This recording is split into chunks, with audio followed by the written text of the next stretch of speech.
जो औरत टांगें उठाने के बजाय घोड़ी बनकर हम बिस्तरी करवाती है तो इसकी 3 निशानियां होती हैं।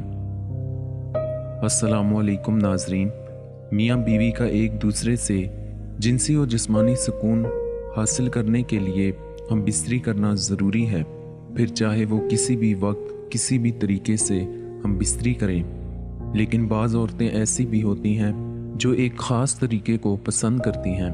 कोई लेट कर हम बिस्तरी करना पसंद करती है, तो कोई बैठ कर, तो कोई खड़े होकर। लेकिन इन सब के अलावा बाज़ औरतें ऐसी भी होती हैं जो घोड़ी बनकर हम बिस्तरी करना पसंद करती हैं, जिसको आज की इस वीडियो में हम आपके साथ शेयर करेंगे।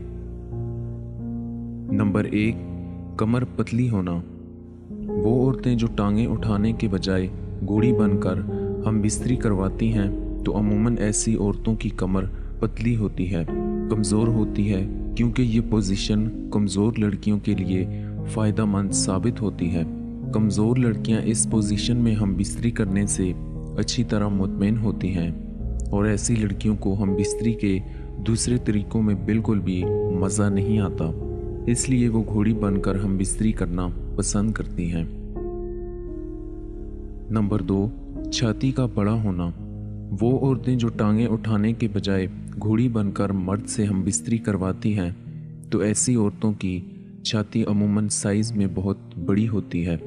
ज़्यादातर बड़ी उम्र की औरतें घोड़ी बनकर हम बिस्तरी करना पसंद करती है, क्योंकि ऐसी औरतों को हम बिस्तरी का बहुत तजर्बा होता है और जब हम बिस्तरी के दौरान घोड़ी बन जाती हैं तो इसकी छाती नीचे लटक जाती है, जिसकी वजह से छाती साइज़ में बढ़ जाती है।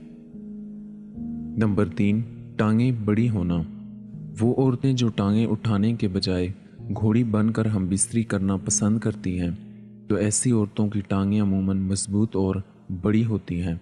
इसकी वजह ये होती है कि इस पोजीशन में औरत का सारा वज़न उसकी टांगों पर होता है, तो जिस औरत की टांगें मजबूत होती हैं तो वो इस पोजीशन को बहुत एंजॉय करती है, और जिन औरतों की टांगें कमज़ोर होती हैं तो फिर वो हम बिस्तरी के दौरान अपने जिस्म का बोझ बर्दाश्त नहीं कर सकती और बहुत कम घोड़ी बनकर हम बिस्तरी करना पसंद करती है।